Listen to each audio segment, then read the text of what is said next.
Wife cheated on our vacation, so I vanished without a word.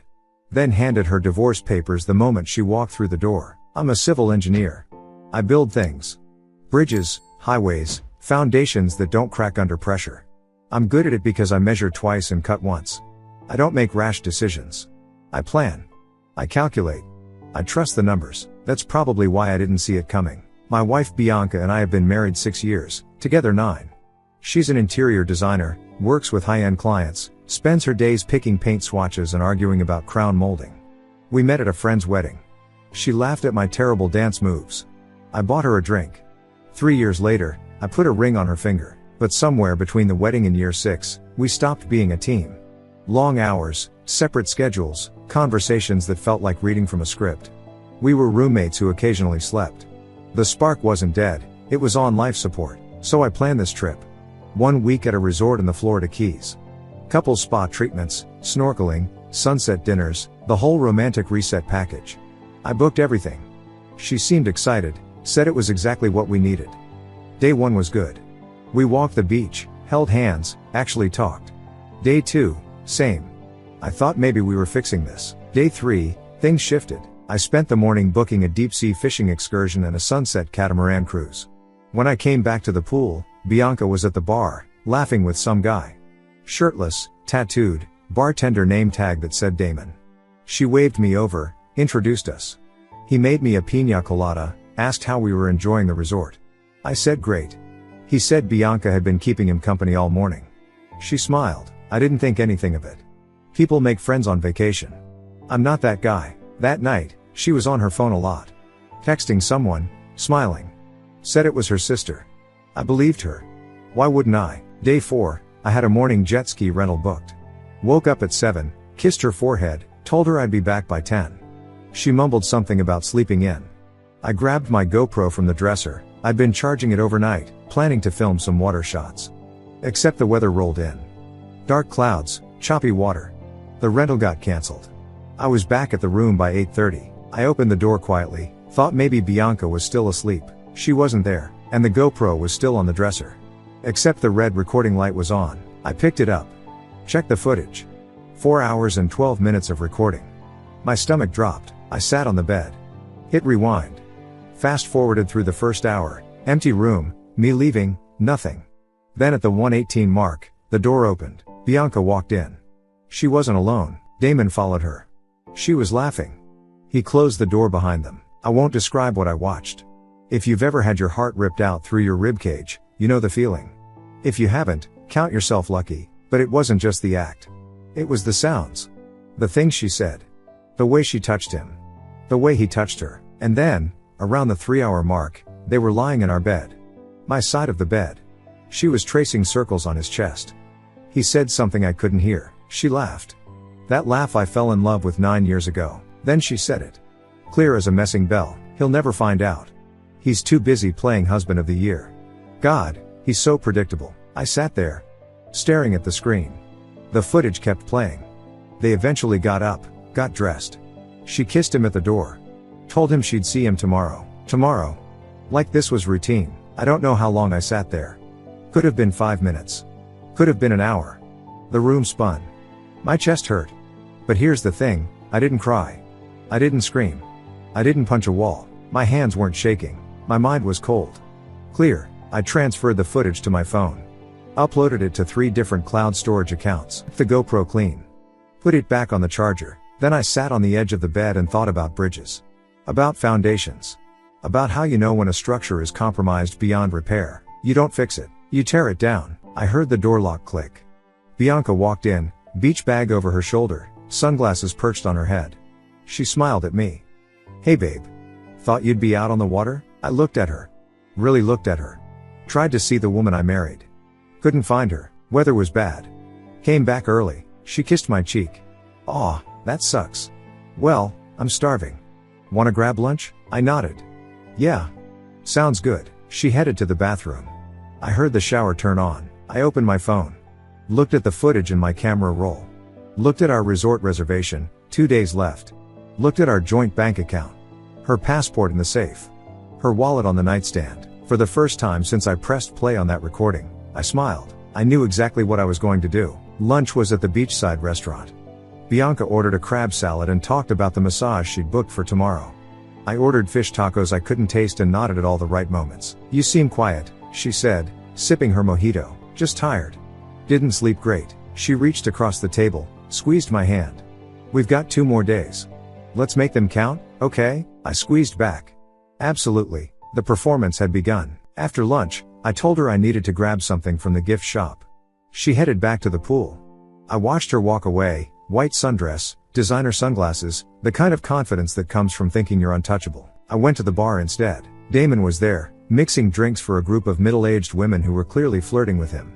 He had that easy charm, the kind that comes natural to guys who've never had to work for attention.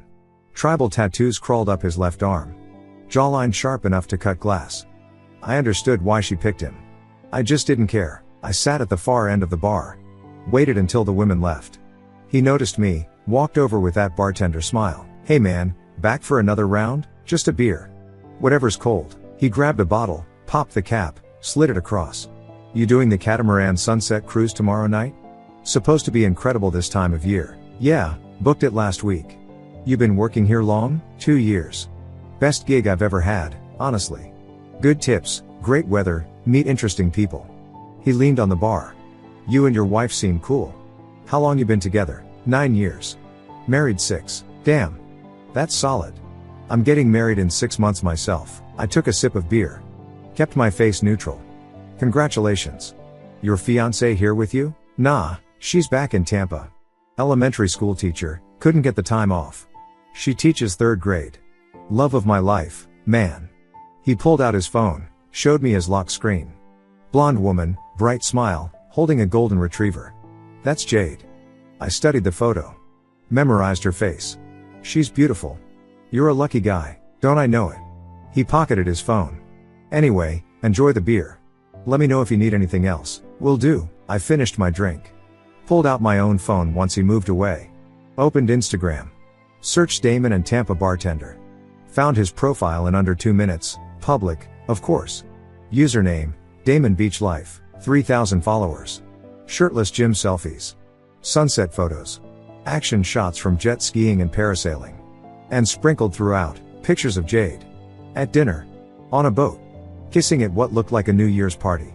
Her Instagram was tagged, Jade Teaches 3rd. I clicked through to her profile. Also public. Posts about her students' artwork. Pictures of her classroom. Motivational quotes about education. Photos with Damon, can't wait to marry my best friend from 3 weeks ago. I screenshotted everything. Saved it to a folder I labeled evidence. Then I went back to the pool. Bianca was on a lounge chair, scrolling her phone. I sat next to her, kissed her shoulder. She looked up, surprised.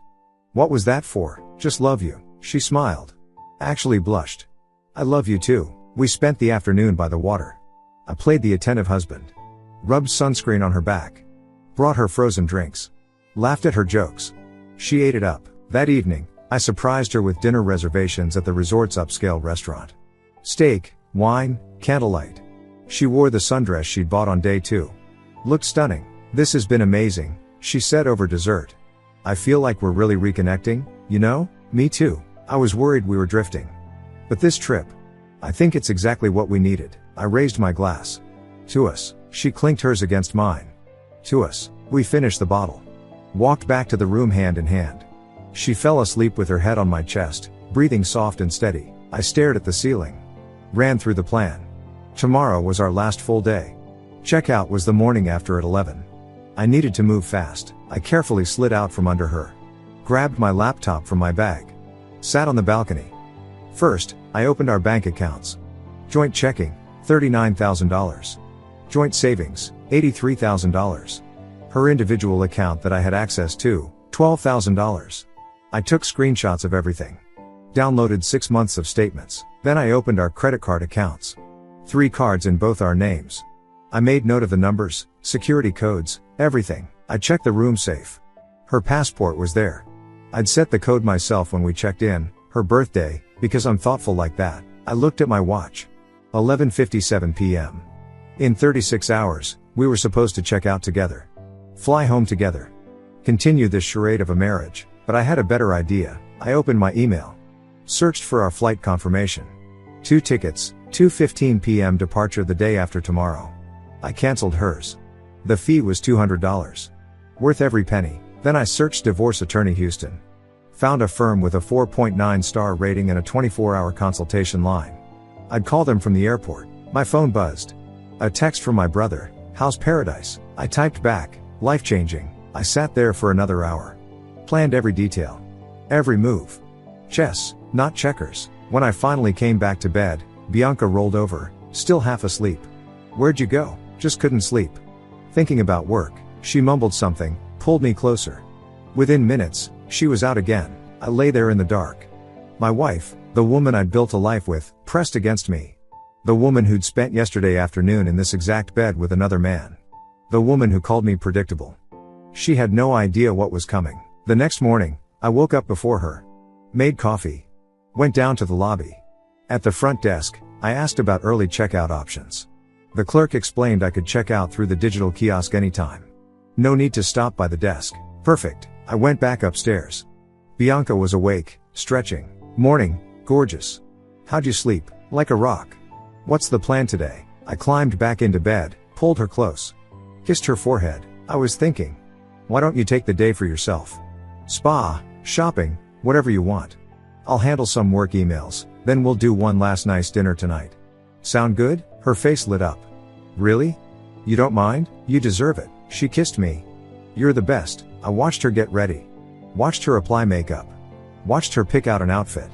Watched her check her phone and smile at something. Then she left, and I got to work. I opened my laptop. Pulled up our resort reservation. Stared at the checkout date. Then I changed it. One day early. Just hers. My phone was in my hand. The divorce attorney's number was already dialed. All I had to do was press call. But first, I needed to make one more trip to the bar. I needed to look Damon in the eye one more time. Not as the clueless husband, as the man who was about to burn his entire world down. I found Damon at the pool bar around 10. He was cutting limes, getting ready for the lunch rush. Morning, I said, sliding onto a stool. Hey man. Your wife came through earlier, grabbed a smoothie. Said you're taking her shopping today? Something like that. Actually, I wanted to ask you something. He looked up. Sure, what's up? You seem like you know this area well. Any good jewelry stores nearby? Want to surprise her with something before we leave tomorrow. His face didn't change. Didn't flinch. Just smiled that easy smile. Oh yeah, there's a place about 10 minutes away. Island Gems. Tell them Damon sent you. They'll take care of you. Appreciate it. I left a 20 on the bar. Keep the change. Thanks, brother. Enjoy your last day, brother. Right. I walked away. Didn't look back. That was the last time I'd see him as the oblivious husband. The next time he heard my name, it would be from Jade, right before she destroyed him. I found Bianca at the resort boutique, trying on sunglasses. When she saw me, she practically skipped over. Look at these. Too much? Get them. My treat. Really? She kissed my cheek. You're spoiling me. You deserve it. We spent the afternoon shopping. I bought her a sundress, emerald green, her favorite color. $340. I bought her a bracelet. $180. I bought her perfume. $95. Every purchase made her smile wider. Every smile made what I was about to do easier. We had lunch at a cafe in town. She talked about redecorating our living room when we got back. New furniture, new color scheme. I'm thinking warm neutrals, maybe some burnt orange accents. Sounds perfect. She reached across the table, laced her fingers through mine. Thank you for this trip. For trying. I know I haven't been the easiest person to live with lately. We both could have done better. When we get home, let's really commit to us. Date nights. Communication. All of it. I nodded. Absolutely. The lies tasted like ash. We got back to the resort around 5. She wanted to shower and change for our final dinner.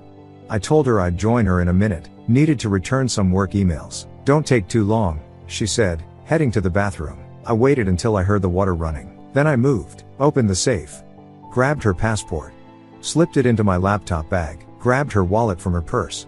Checked inside, driver's license, 3 credit cards, $200 cash. Took everything except the cash. Left her the money so she wouldn't notice immediately. Opened my banking app. Our joint cards, I initiated fraud alerts on all 3. Marked them as suspected unauthorized use. They'd be frozen within the hour. Went to the resort app on my phone. Pulled up our reservation. Hit the digital checkout button for her name only. Confirmed. Done. Found a piece of resort stationery in the desk drawer. Wrote carefully, in print so she'd know I meant every word. You earned this. Enjoy your new man, your predictable husband. I folded it. Placed it on her nightstand, right next to her phone. The shower was still running. I could hear her humming some pop song she'd been playing all week. I walked to the bathroom door. Put my hand on it. Almost opened it. Almost said something. But what would I say?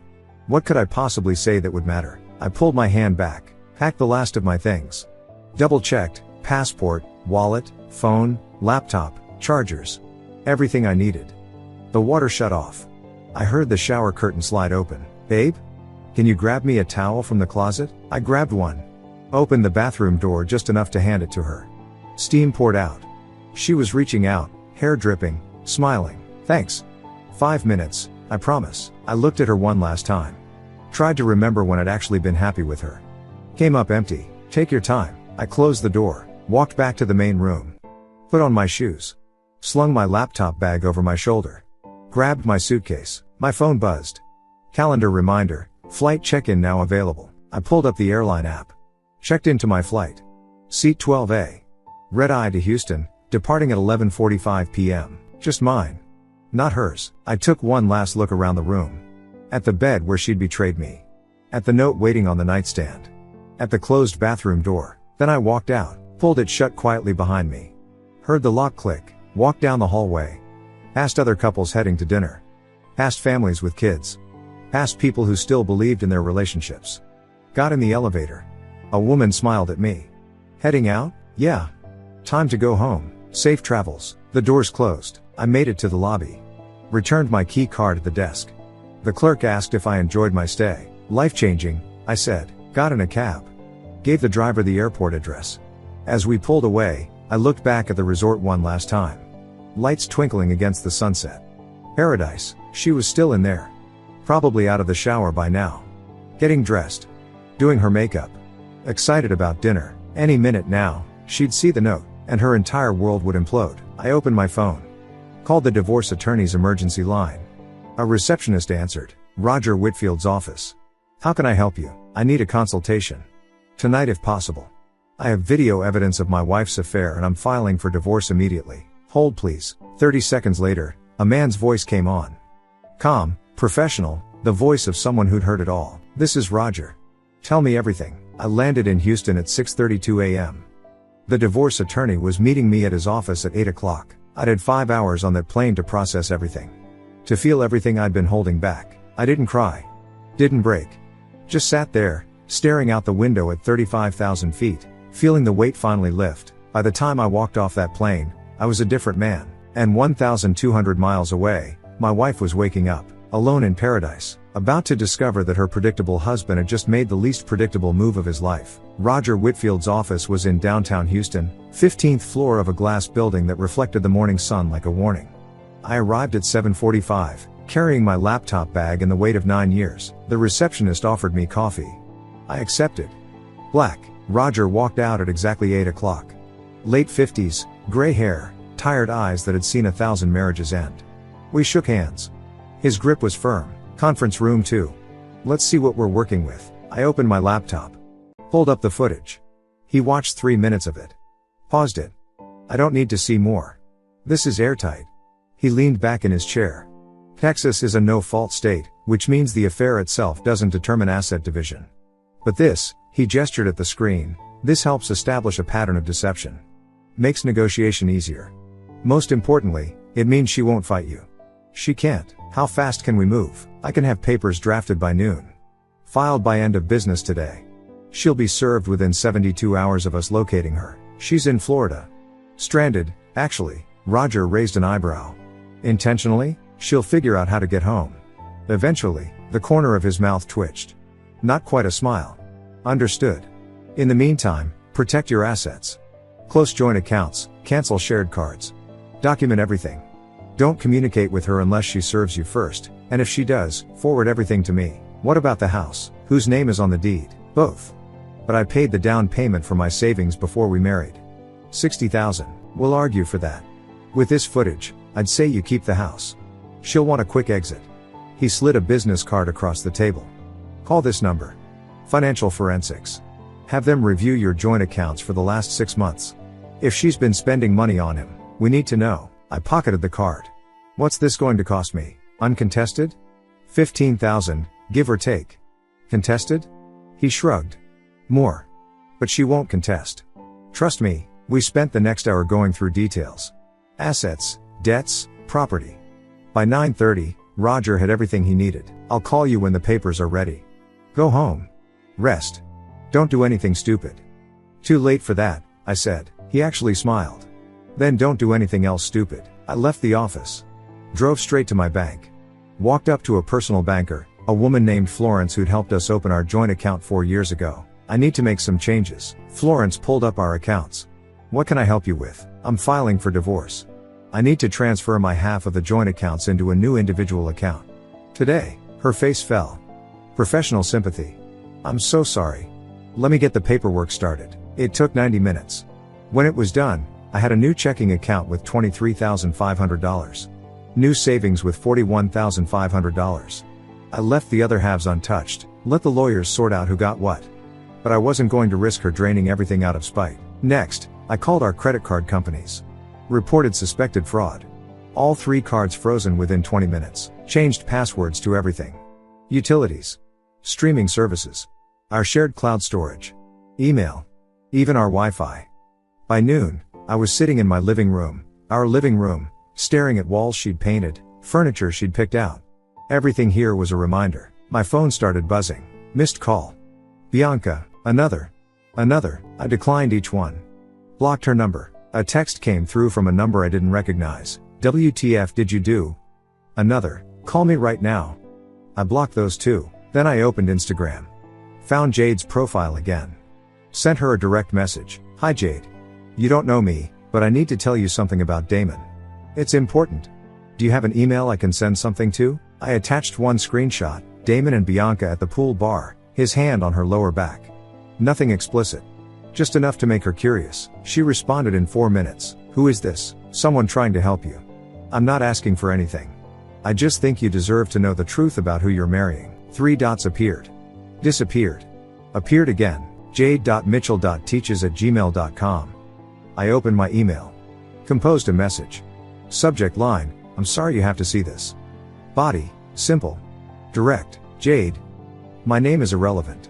What matters is this, your fiancé Damon spent the last week sleeping with my wife at the resort where he works.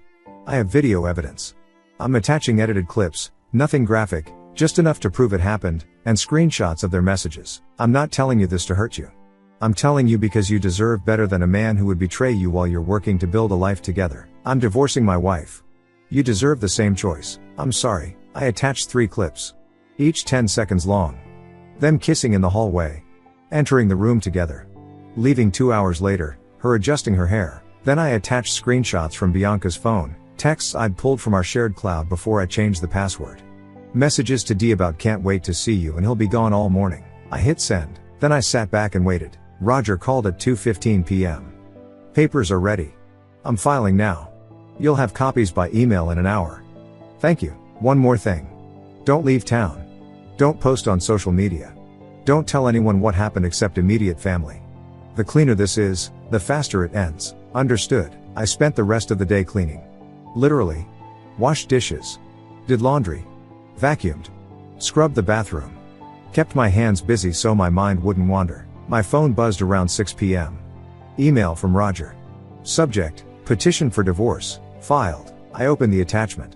Saw it in writing. Petitioner, my name. Respondent, Bianca Hartwell. Grounds, insupportability. It was real. Day 2, my brother called. I told him everything. He listened without interrupting. When I finished, he said, I'm proud of you. Day 3, Jade responded to my email. I confronted him. He admitted everything. We're done. Thank you for telling me. I'm sorry about your wife. An hour later, she posted on Facebook. Public post. Tag Damon's profile. To everyone asking about the wedding, there won't be one. Turns out my fiancé spent our relationship lying to my face. Special thanks to the woman he was sleeping with while I was teaching your children. Hope it was worth it. The comments section exploded. 50 comments in the first hour. Friends, family, co-workers. Everyone asking what happened. Some people already knew. Small town. Big mouths. Day 4. A mutual friend, Vanessa, texted me. Hey, is everything okay? Bianca's sister just posted that Bea is stranded in Florida and needs help getting home. I responded, we're going through some things. I needed space. Damn. Sorry to hear that. Let me know if you need anything. Day 5. Nothing. Radio silence. My phone didn't ring. The house was quiet. I worked from home, answered emails, pretended everything was normal. Then, around 4 p.m., I heard it. A car door slamming outside. Footsteps on the walkway. A key turning in the lock. Wait, no. The key wouldn't work. I'd changed the locks that morning. Then pounding. Fists on wood. Open this door. I stood up from the couch. Walked slowly to the front door. Looked through the peephole. Bianca, sunburned. Hair a mess. Wearing the same emerald dress I bought her 4 days ago. Mascara streaked down her face. She looked like she'd been through hell. Good, she pounded again. I know you're in there. I took a breath. Unlocked the deadbolt. Opened the door. She stumbled forward, barely catching herself on the doorframe. What the hell did you do? I stepped aside. Let her in. Closed the door behind her. She whirled around. You left me there. You took my passport. You canceled my cards. Do you have any idea what I went through? I walked to the coffee table. Picked up the manila envelope I'd prepared that morning. Turned back to her. Open it. Her hands shook as she tore open the envelope. Papers spilled out onto the coffee table. Divorce petition. First page, bold letters across the top. Her face went white. She looked up at me. You're divorcing me? Keep reading. She shuffled through the pages. Then she found them. The screenshots. Stills from the GoPro footage. Timestamped. Her face next to Damon's. His hand on her thigh. Her head thrown back. The papers fell from her hands. Where did you? She stopped. Her eyes darted to the dresser, where the GoPro had been. No. No. Yes, you recorded us? I recorded our room. You just happened to sleep with someone in it. She stumbled backward, hit the arm of the couch, sat down hard. This was a mistake. I was drunk, I wasn't thinking. Don't. No. Listen. I said don't. My voice cut through the room like glass. I watched 4 hours of footage. Bianca. You weren't drunk. You were sober. You were deliberate. You were having the time of your life. She opened her mouth. Closed it. Tears started falling, but they looked wrong. Performative. How much did you see? All of it. Oh God. She put her head in her hands. Okay, we can fix this. Therapy. Counseling. I'll do whatever. You're not hearing me. We're done. The papers are filed. This isn't a negotiation. She looked up. You can't just, we've been together 9 years, and you threw it away for a bartender with tribal tattoos. It didn't mean anything. Then why'd you do it? Silence. Why, Bianca? I don't know. I was bored. I was unhappy. You said I was predictable. She froze. On the video. You told him I'd never find out because I was too busy playing husband of the year. You called me predictable. I didn't mean. Yes, you did. I sat down across from her. Close enough to see the sunburn peeling on her shoulders. You meant every word. And you were right. I was predictable. I worked my crap off for us. I planned that trip. I tried to save something you'd already destroyed. So you left me there? You stole my passport. I removed you from a situation you created. You wanted a vacation? You got one. I had to borrow money from. She stopped herself. From Damon? I leaned forward. How'd that conversation go? Did you tell him your husband found out? Did he give a crap? Her jaw tightened. Let me guess. He gave you $100 and told you good luck? The look on her face told me everything. Yeah. That's what I thought. You risked our marriage for a guy who didn't even care enough to help you get home. You're a bastard. I'm predictable, remember? I stood up. Walked to the window. Speaking of Damon. How's he doing? What, has he called you? Texted? Why would? Because his engagement just ended. I turned back to her. Jade knows. I sent her the footage 3 days ago. Bianca's face went from white to gray. You didn't. I did. And she dumped him. Publicly. On Facebook. Tagged him and everything. Jesus Christ. Then she contacted his employer. Turns out the resort has a pretty strict policy about staff fraternizing with married guests. He was fired the next day. She stood up, swaying. You destroyed his life. No. He destroyed his life when he slept with a married woman. I just made sure there were consequences. You had no right. I had every right. He knew you were married. I made sure he paid for it just like you're paying for it. She was crying harder now. Real tears this time. What do you want from me? Nothing. That's the point. I don't want anything from you anymore. We can still fix this. There's nothing to fix. You broke it. It's over, so that's it?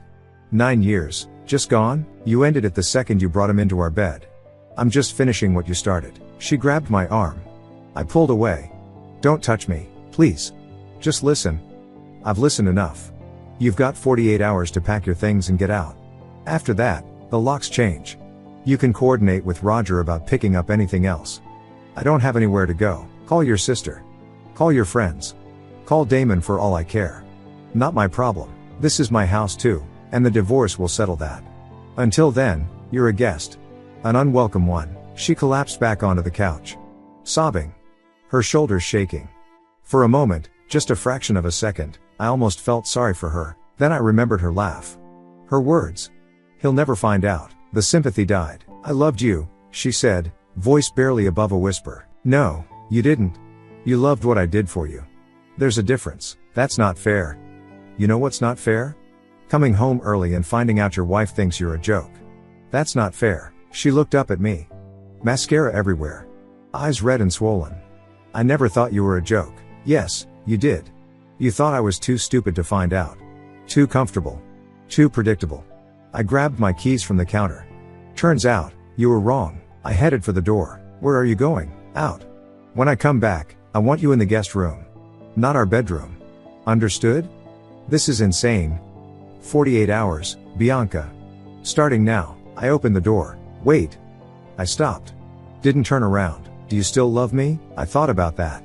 Really thought about it. Tried to find even a spark of what I'd felt 9 years ago. Nothing. No. I walked out. Got in my car. Drove. Didn't know where I was going. Didn't care. Just drove until the sun set and the city lights blurred together. My phone buzzed. Text from my brother. She show up yet? Yeah. How'd it go? I thought about how to answer that. Settled on the truth. Exactly how it needed to. When I came back at midnight, the house was dark. Her car was in the driveway. Light on in the guest room. I went to our bedroom, my bedroom now. Locked the door. Lay down on sheets that still smelled like her perfume. Tomorrow, I'd start packing up her things. Tomorrow, I'd call a real estate agent about refinancing the house in my name only. Tomorrow, I'd start building something new. But tonight I let myself feel it. All of it. The betrayal. The anger. The grief for something that should have worked but didn't. And underneath all of that, relief. Because in 47 hours, she'd be gone, and I'd finally be free. The next morning, I woke up to a sound I hadn't heard in 5 days. Her voice. She was on the phone. In the living room. Mom, please. I don't have anywhere else to go. I know. No, I can't explain over the phone. Fine. Yes. Thank you. I got up. Got dressed. Walked out. She was standing by the window, phone in hand, eyes hollow. My mom's wiring me money. For a deposit on an apartment. Good. That's it? Just good? I walked past her to the kitchen. Started the coffee maker. She followed me. Say something. Yell at me. Throw something. Just react. I turned to face her. What do you want me to say? I want you to tell me you hate me. That you regret ever meeting me. Something real. I don't hate you, Bianca. Her face crumpled. Then why? Because hate requires caring. And I don't care anymore. The coffee maker beeped. I poured a cup. Took a sip. She stood there, watching me. Waiting for something. Some crack in the armor. It never came. She left the next afternoon. Her sister drove down from Austin with a U-Haul trailer. I stayed in my office while they packed. Heard them moving furniture, opening drawers, the scrape of boxes across hardwood floors. Around 4 p.m., there was a knock on my door. We're done. I came out. The living room looked different. Emptier. Her decorative pillows gone. Her artwork off the walls. The coffee table she'd found at an estate sale, gone. The bookshelf, half empty. Good. Bianca stood by the door, keys in hand. Our house keys. She set them on the entry table. I'm taking the couch. And the dining chairs. And take whatever you want. The lawyers will sort out the rest. Her sister glared at me from the doorway. I didn't care. This wasn't her story. Bianca looked around one more time. At the walls we'd painted together. The floors we'd walked across for 6 years. The life we'd built. I really am sorry, she said. I know. Do you forgive me? I thought about that. About what forgiveness would even mean here. No, I said. But I don't need to. This isn't about forgiveness. It's about moving forward. She nodded. Wiped her eyes. Turned to leave. Bianca, she stopped. Don't cheat on the next one. She flinched. Then walked out. Her sister followed, slamming the door behind them. I watched through the window as they loaded the trailer. Watched them drive away. Watched until the taillights disappeared around the corner. Then I sat down on the floor in the empty living room and let out a breath I'd been holding for 2 weeks. The divorce was finalized 4 months later, uncontested. She signed everything Roger put in front of her. Didn't fight for the house. Turned out she couldn't afford a lawyer after losing 2 major clients. Word traveled fast in her industry. Cheating on your husband with a bartender while on a romantic reconnection trip doesn't play well with family-oriented clientele. I kept the house. Paid her $40,000 for her equity share, less than she deserved on paper, but Roger worked magic. She took it without argument. Joint savings split 50-50. She got her car. I got mine. Clean break. The day the papers came through, I didn't celebrate. Didn't feel triumphant. Just felt lighter. I found out what happened to Damon through Jade, of all people. She moved to Houston 6 months after everything imploded. Got a teaching job at an elementary school 15 minutes from my house. I ran into her at a coffee shop one Saturday morning. Hey, she said, recognizing me from the photos I'd sent. You're... Yeah, can I buy you a coffee? To say thank you? We sat outside. She told me she'd been devastated at first. Planned wedding cancelled, deposit lost, friends asking questions. But then, a month later, one of Damon's coworkers reached out. Told her she wasn't the first. That Damon had a pattern. 3 other women in 2 years, she said. All guests at the resort. All married. Jesus, yeah. She sipped her latte. So thank you. You saved me from making the biggest mistake of my life. You're doing okay now? She smiled. Real, genuine. I'm engaged. To a guy who teaches high school history. Met him at a teacher's conference. He's kind. Honest. Everything Damon wasn't. That's great. Really, what about you? Still figuring it out. She nodded. For what it's worth? Damon moved back to Georgia. Last I heard, he's working at a gym. Living with his parents. His whole Instagram is gone, probably couldn't take the heat. Good. I spent the first 3 months after Bianca left in therapy. Twice a week, sitting in an office that smelled like lavender, talking to a woman named Patricia who didn't judge, didn't offer platitudes, just listened. Do you regret how you handled it? She asked during one session. No. No guilt about leaving her stranded? She had choices. She made bad ones. I made sure she faced them. That's very controlled. I build things for a living. Bridges don't stand if the foundation is compromised. Neither do marriages. Patricia smiled. You're going to be fine. She was right. I threw myself into work. Took on a major project, a bridge redesign in East Houston. Longer hours, harder problems, but it felt good. Productive. Forward momentum. I remodeled the house. Ripped out everything that reminded me of her. New paint, charcoal gray instead of beige. New furniture, modern, minimalist. Bought artwork I actually liked. Turned the guest room into a home gym. I started rock climbing. Joined a gym, met people who didn't know my story, didn't ask questions. Just climbed. I dated casually. No pressure, no expectations. Coffee dates that sometimes turned into second dates. A few that lasted a month or 2. Nothing serious. I wasn't ready for serious. But I was ready to live again. A year after the divorce, I got a promotion. Senior project manager. Salary bump, corner office, the works. I celebrated by taking myself to dinner. Nice steakhouse downtown. Sat at the bar, ordered a ribeye and a bourbon. The bartender was friendly. Asked if I was celebrating something. New job. Congrats, man. First drinks on me. I raised my glass. Thought about the last bartender I'd interacted with. About how different this moment was. About how far I'd come. Sometimes people ask if I'm bitter. I'm not. I'm free. Bianca thought I was predictable. She was right. I predictably don't tolerate betrayal. I predictably remove myself from toxic situations. I predictably protect what's mine, and I predictably thrive. Last I heard, she's still in Austin. Still rebuilding her client base. Still single. I'm not keeping tabs. Just information that filters through mutual friends. I don't think about her much anymore. When I do, it's like remembering a stranger. Someone I used to know. Someone who doesn't matter. I'm sitting on my back porch right now. Beer in hand, sunset painting the sky orange and purple. The house behind me is mine. Built the way I wanted. Filled with things I chose. No ghosts. No regrets. No looking back. People say revenge is a dish best served cold. They're wrong. Revenge is a bridge you burn so you can build a better one. And I'm a damn good engineer. She wanted a vacation from consequences. From reality. From me, I gave her a permanent one. Meanwhile, I'm exactly where I need to be. Free. Focused. Finally mine. Turns out, the best revenge isn't just moving on. It's moving up, and I'm just getting started. Thank you so much for watching until the end. If you really like our videos, please don't forget to like, share, and subscribe. Have a great day.